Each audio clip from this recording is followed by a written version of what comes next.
Hi friends, welcome back to my channel Devi life styles.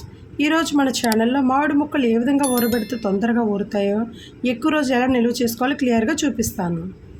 కోసం ముందుగా ఒక బౌల్లోకి 2 టేబుల్ స్పూన్ల చిల్లీ పౌడర్ యాడ్ చేసుకోవాలి. చిల్లీ పౌడర్ యాడ్ చేసుకోవటం వల్ల ముక్కల్లో పులుపు చాలా వరకు తగ్గిపోతుంది. దీనిలో 3 టేబుల్ స్పూన్ల కల్లుప్పు వేసుకోవాలి. కల్లుప్పు వేసుకోవడం వల్ల ముక్కలు ఎక్కువ కాలం నిల్వ ఉంటాయి. 1/2 టేబుల్ స్పూన్ పసుపు పొడి యాడ్ చేసుకొని మొత్తం కలిసేటట్టుగా కలుపుకోవాలి. ఇందులో 2 గ్లాసుల కాచి చల్లార్చిన నీళ్ళు యాడ్ చేసుకోవాలి. ఇలా చేయటం వల్ల ముక్కలు త్వరగా ఊరుతాయి. దీనిలో 5 ఎండుమిర్చి తీసుకొని చీలికలుగా చీల్చి వేసుకోవాలి. ఇందులో కరివేపాకు, పచ్చిమిర్చి, అల్లం వేయొద్దండి. ఇవి వేయటం వల్ల ముక్కలు త్వరగా పాడవుతాయి. బాగా కలుపుకోవాలి. దీనికోసం నేను ఇప్పుడే ఫ్రెష్గా చెట్టు నుండి తీసిన 4 బంగినపల్లి మామిడికాయలు తీసుకున్నాను. మీకు ఏ కాయలు అవైలబుల్గా ఉంటే వాటిని తీసుకోండి. కాయలను శుభ్రంగా కడిగి ఇలా చిన్న చిన్న చీలికలుగా కట్ చేసుకోవాలి.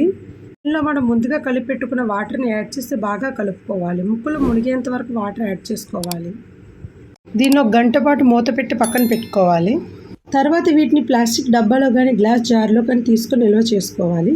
1 నెల రోజుల పాటు నిల్వ చేస్తే ముక్కలు బాగా ఊరుతాయి. ఎలాగో సీజన్ అయిపోతుంది కాబట్టి ఇక లేట్ చేయకుండా ఒకసారి ఇలా ట్రై చేసేయండి. మూత పెట్టి 4 రోజులు పక్కన పెట్టుకోవాలి. 4 రోజుల తర్వాత చూసారంటే ముక్కలు బూజు పట్టకుండా చాలా బాగా ఊరాయి.